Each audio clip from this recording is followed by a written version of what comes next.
from Rush High School in Leeds. I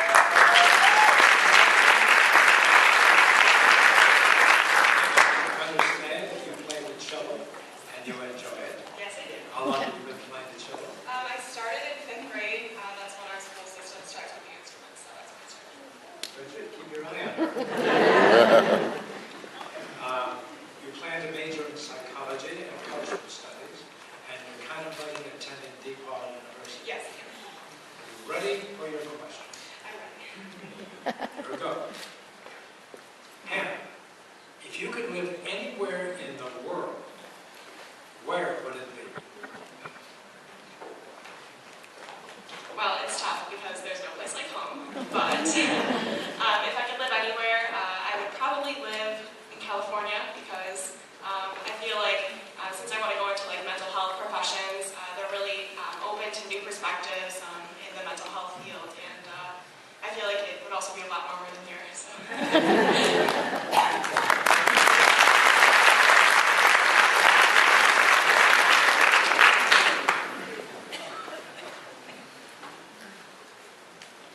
On a brisk afternoon in late November, I began my chilly trek home from school with one of my closest friends. He transferred to my high school as a freshman, and now, 1 year later, was finally beginning to feel that he fit in. Yet, as I would soon learn, some things remained unaffected by his time in the district. We chatted happily as we walked together, feeling warm and carefree in our sweaters and jackets. Then, without warning, a speeding sedan veered onto the tree line next to us, up over the curb, and then down again. We jumped back in surprise and fear, and a passenger rolled down their window to yell, "Get stuffed, faggot," as they zoomed away, laughing. I saw the color drain from my friend's face as he decidedly looked at the ground. The light in his eyes, always bright and optimistic, had gone dark. I realized then that we were both shivering, though we had been so cozy in our fall layers only moments before.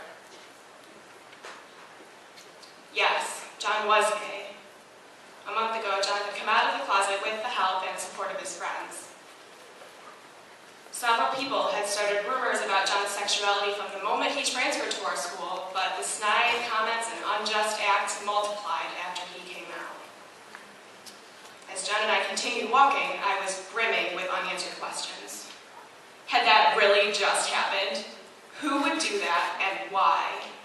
How small-minded would a person have to be to judge someone as kind-hearted as John on his sexuality alone?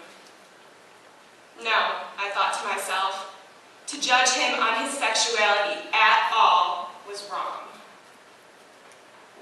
Looking at my dear friend, who suddenly seemed to be carrying a weight much heavier than his backpack, I knew I could not stand for this injustice. After several minutes of silence, I finally spoke. "John," I said, "all the guys in that car combined could never be half the man you are."